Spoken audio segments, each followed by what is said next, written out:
NDA ગઠબંધન ભાજપના 14 સાક્ષી પક્ષો પાસે 53 બેઠકો છે। રક્ષા, રેલવે અને કૃષિ જેવા મુખ્ય મંત્રાલયો પર જેડીયુ ટીડીપીની નજર। લોકસભા ચૂંટણીમાં બહુમતી મેળવ્યાના બીજા દિવસે બુધવારે એનડીએ સર્વસંમતિથી નરેન્દ્ર મોદીને નેતા તરીકે ચૂંટ્યા। પીએમ આવાસ પર મળેલી બેઠકમાં પસાર કરાયેલા ઠરાવમાં કહેવામાં આવ્યું છે કે અમને ગર્વ છે કે એનડીએ મોદીના નેતૃત્વમાં ચૂંટણી લડ્યું અને જીત્યું। બેઠકમાં ટીડીપી ચીફ ચંદ્રબાબુ નાયડુ, બિહારના સીએમ નીતિશ કુમાર, મહારાષ્ટ્રના સીએમ એકનાથ શિંદે સહિત 14 પાર્ટીઓના 21 નેતાઓ હાજર રહ્યા હતા। મોદીએ નાયડુ અને નીતિશ સાથે અલગ અલગ બેઠકો પણ કરી હતી। એવું માનવામાં આવે છે કે બંનેએ ગઠબંધન ચાલુ રહેશે તેવી ખાતરી આપી હતી। લોકસભા ચૂંટણીમાં ભાજપને સ્પષ્ટ બહુમતી મળી નથી। પાર્ટીને 240 સીટો મળી છે।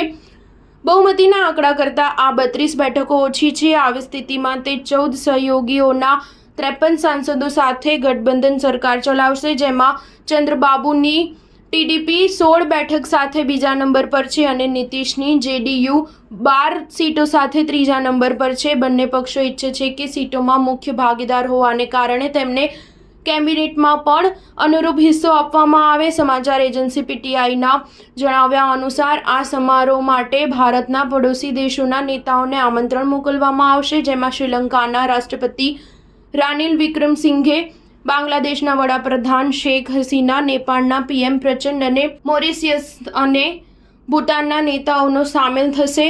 શ્રીલંકાના રાષ્ટ્રપતિના મીડિયા વિભાગે પણ આ વાતની પુષ્ટિ કરી છે। સ્ટાર ન્યૂઝ 7 હંમેશા સચ્ચાઈની સાથે।